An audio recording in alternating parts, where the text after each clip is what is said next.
লো বাজেটের রেডমির পক্ষ থেকে রেডমি আবারও একটি বাজিমাত করা ফোন নিয়ে আসলো, রেডমি A3। এই ফোনটির লুকস অ্যান্ড ডিজাইন দেখে হয়তো আপনি চমকে উঠে এই ফোনটা পারচেস করার সিদ্ধান্ত নিতেই পারেন। বাট এই ফোনটার লুকস অ্যান্ড ডিজাইনের পিছনে রয়েছে আসল রহস্য এবং আসল টুইস্ট।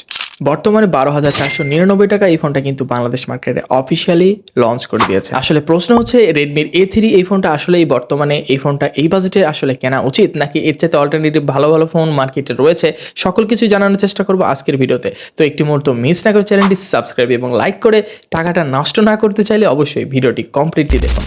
ফোনটার লুকস অ্যান্ড ডিজাইন দেখে হয়তো আপনি চমকে উঠতে পারেন, কারণ পিছনের দিকে দেখতে খুবই চমৎকার লাগছিল। আমার পিছনে যে ক্যামেরা মডেলটা রয়েছে বড় সড়ো আকৃতির, এটা কিন্তু রেডমিরই একদম ফ্ল্যাগশিপ ফোনের মতো।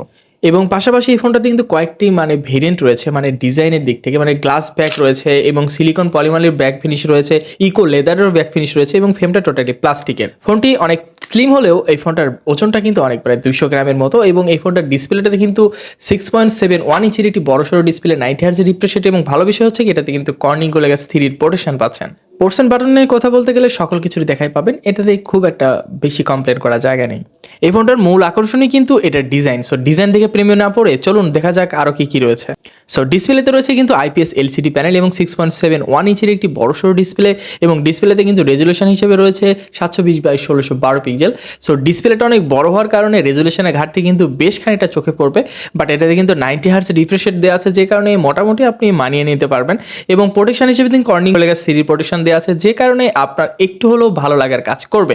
বাট দিন শেষে কিন্তু এই ডিসপ্লে দিয়ে আপনি মোটামুটি multimedia consume, day to day task এগুলো ইজিলি করতে পারবেন। বাট এই ডিসপ্লে দিয়ে আপনি যদি ভালো কন্টেন্ট ওয়াচিং করতে চান তাহলে এটা রেজুলেশনটা বেশ খানিকটা আপনাকে প্যারা দিবে, এবং ডিরেক্ট সানলাইটে গেলেও এই ডিসপ্লে নিয়ে আপনি বেশ খানিকটা প্যারায় পড়বেন, কারণ এটার PPI ডেন্সিটি এবং এটার যে পিক ব্রাইটনেস জনিত প্রবলেম এটা কিন্তু আপনি বেশ খানিকটা লক্ষ্য করবেন। সো ডিসপ্লে নিয়ে কথা বলতে গেলে এই ডিসপ্লেতে কিন্তু আপনি পাঞ্চল কাটআউটের ডিসপ্লেটা পাচ্ছেন না, এখানে কিন্তু ইউ শেপ নচ ডিসপ্লে পাচ্ছেন, এবং এই নচ ডিসপ্লেটা দেখতে কিন্তু আমরা খুবই বিরক্ত। বাট এই বাজেটের মধ্যে রেডমি চাইলে কিন্তু নচ ডিসপ্লেটার জায়গায় পাঞ্চল কাটআউটের ডিসপ্লেটা দিলে এই ডিসপ্লেটা কিন্তু একদম স্বয়ংসম্পূর্ণ হতে পারতো, এবং রেজুলেশনটা যদি ফুল HD+ রেজুলেশন দেওয়া যেত তাহলে একদম পারফেক্ট হতে পারতো। বাট এখানে কিন্তু আমরা এই জিনিসগুলো মিস করছি। বাট রেডমি কিন্তু এই ফোনটার প্রাইস কিন্তু খুব একটা কমও রাখে নাই। সো কম রাখে নাই যেহেতু, সেহেতু কিছু কিছু জিনিস হয়তো বা একটু দিলে আমাদের মনে হয় আমাদের চাহিদাটা তো একটু বেশি। সো এই চাহিদাটা আসলে পূর্ণ হতে পারতো। ওয়েট এখনও শেষ হয় নাই। এই ফোনটাতে কিন্তু পারফরমেন্স নিয়ে কথা বলতে গেলে Android 14 ভার্সনের গো এডিশন ইউজ করা হয়েছে এবং MIUI এর ইউজ করা হয়েছে 14 ভার্সন। বাট এটার গো এডিশনটা আমাদের কাছে খুবই বাজে লেগেছে, যে ভাই এই বাজেটের মধ্যে আপনি 12-13 হাজার টাকাতে ফোন কিনবেন, এটা থেকে না গো এডিশন নেবেন, অ্যান্ড্রয়েডের ভার্সনের ফুল এডিশনটা আপনি পাচ্ছেন না। এখানে অনেক কিছুই আপনার সাপোর্ট করবে না, অনেক অ্যাপস রয়েছে যেগুলো অ্যাপস আপনি কখনো এটাতে সাপোর্ট করাতে পারবেন না, এছাড়াও অনেকটাই প্যারায় পড়ে যাবেন। এছাড়াও এই ফোনটাতে কিন্তু আপনি MIUI যে ভার্সনটা রয়েছে এটাতে কিন্তু আমরা মোটামুটি বাগস ভালুস অনেকটাই দেখতে পাই। সো এই বাগের প্যারায় পড়ে আপনি গো এডিশনের প্যারায় পড়ে মোটামুটি এটার পারফরমেন্স নিয়ে খুব একটা সন্তুষ্ট থাকতে পারবেন না এই বাজেট পয়েন্টের মধ্যে। আমরা কিন্তু রেডমির এর আগের ফোনগুলো দেখেছি, যেমন রেডমির 13C, এছাড়াও রেডমির 12C। তো এইগুলো ফোন কিন্তু এর চাইতে মাছ বেটার ছিল। সো এই বাজেটের মধ্যে এগুলো ফোন কিন্তু আগের চাইতে আমার মনে হয় একটু বেটার করা উচিত ছিল, সেই ক্ষেত্রে কিন্তু আমার মনে হয়েছে একটু ব্যাকডেটেড হয়ে গিয়েছে। এছাড়া ফোনটার চিপসেট হিসেবে রয়েছে Helio G36 12 ন্যানোমিটার আর্কিটেকচার বিল করা 2.2 GHz up to clock speed. এছাড়াও এই ফোনটাতে কিন্তু জিপি হিসেবে রয়েছে পাওয়ার VR। মোট কথা বলতে গেলে এই ফোনটাতে কিন্তু আপনি পারফরমেন্স নিয়ে কথা বলতে গেলে খুবই নর্মাল একটা পারফরমেন্সওয়ালা ফোন পাচ্ছেন।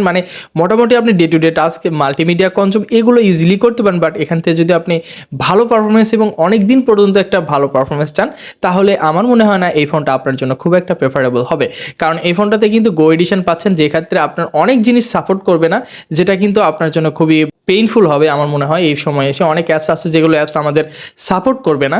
তো সেক্ষেত্রে এই প্রসেসর, এই চিপসেট, এই MIUI বা গো এডিশনের Android 14 ভার্সন মোটামুটি আমার কাছে বেশ খানিকটা ব্যাকডেটেড মনে হয়েছে এই প্রাইস পয়েন্টের মধ্যে। আমরা কিন্তু এর আগের ফোনগুলোর চাইতে এই ফোনটা বেশ খানিকটা পিছিয়ে দেখছি।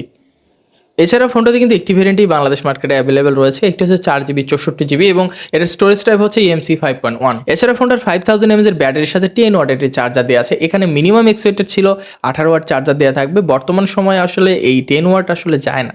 এবার আসি কাঙ্ক্ষিত সেই জায়গা, ক্যামেরা সেকশন। সবারই কিন্তু আসলে দিন শেষে ক্যামেরাটা ভালো চাই, এটা কিন্তু সবারই আশা থাকে।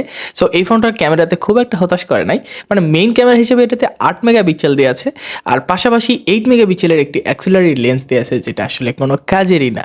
মেইন ক্যামেরা 8 মেগাপিক্সেল ক্যামেরা দিয়ে আপনি মোটামুটি পিকচার ক্যাপচার করতে পারবেন, বাট ডিটেলসের ঘাটতি খুব ভালোভাবে লক্ষ্য করবেন। এছাড়াও ভিডিও রেকর্ডিং কিন্তু প্রায় আপনি 1080-তে 30 FPS এর রেকর্ডিং করতে পারবেন। মোটামুটি ক্যামেরাতে একদম বোম, মানে একদম ফ্লপ একটা কথা। সো 8 মেগাপিক্সেল ক্যামেরার জায়গায় মিনিমাম 50 মেগাপিক্সেলতেও দেওয়া যেতেই পারতো। মানে এই 50 মেগাপিক্সেল ক্যামেরা কিন্তু একদম রেগুলার একটা বিষয়। সো মোটামুটি আসলে সবাই মেনে নিতে পারে 50 মেগাপিক্সেল ক্যামেরাতে, বাট 8 মেগাপিক্সেল মেইন শুটার, এটা আসলে আনএক্সপেক্টেড। এছাড়াও সেলফি ক্যামেরাতে কিন্তু আপনি সিঙ্গেলতে 5 মেগাপিক্সেল ক্যামেরা পাবেন, আর ভিডিও এটাতেও আপনি 30 FPS 1080-তে করতে পারবেন। সো মোটামুটি ক্যামেরাতে আমার মনে হয় খুব একটা সবার আশা পূরণ করতে পারবে এরকম কিছু না, মোটামুটি চালিয়ে নিয়ে যাওয়ার মতো। বাট এই ফোনটার যে পিছনের যে ক্যামেরা মডিউল, এটা দেখে আপনার মনে হবে 200 বা 300 মেগাপিক্সেল ক্যামেরা এটাতে হয়তো বা দিয়ে দিয়েছে, বাট এটাতে একদম 8 মেগাপিক্সেল ক্যামেরা দিয়ে আপনাকে বেশ খানিকটা হতাশ করে ফেলেছে। আমার এটাই মনে হয়। এছাড়াও এটাতে কিন্তু লাউড স্পিকার মোটামুটি ভালো ছিল এবং 3.5 হেডফোন জ্যাকটাও রয়েছে, সাইড মাউন্টেড ফিঙ্গারপ্রিন্ট সেন্সরটা রয়েছে মোটামুটি এই বাজেটের মধ্যে। সো ঠিকঠাক রয়েছে সব কিছুতেই, বাট আমার কাছে কেমন জানি পারফরমেন্স, ক্যামেরা সেকশন, এই জিনিসটা খুবই খুবই খুবই ডিসঅ্যাপয়েন্টেড মনে হয়েছে। রেডমির আগের ফোনগুলো যেমন ছিল, মানে এই 12-13 হাজার বা 14,000 টাকা প্রাইস পয়েন্টের মধ্যে রেডমির 10C অথবা 12C এগুলো ফোন কিন্তু মোটামুটি অনেকটাই বেটার ছিল। মানে আপনি ডিজাইনের দিক থেকে যদি চিন্তা করেন তাহলে হয়তো বা একটু ব্যাকডেটেড ছিল, বাট পারফরমেন্সের দিক থেকে কিন্তু ওগুলো অনেকটাই বেটার ছিল এই প্রাইস পয়েন্টের মধ্যে, এবং হিউজ কাস্টমার কিন্তু ওইগুলো ফোন কিনে স্যাটিসফাই ছিল। আমার কাছে কেমন জানি মনে হয় ভালো ফোন মানি না। সো এই ফোনটার প্রাইস যদি 10,000 টাকার মধ্যে হতো তাহলে আমার মনে হয় খুবই ভালো হতে পারতো, বাট এই ফোনটা স্লাইটলি আমার কাছে মনে হচ্ছে 2,500 টাকা অনেকটাই বেশি মনে হচ্ছে।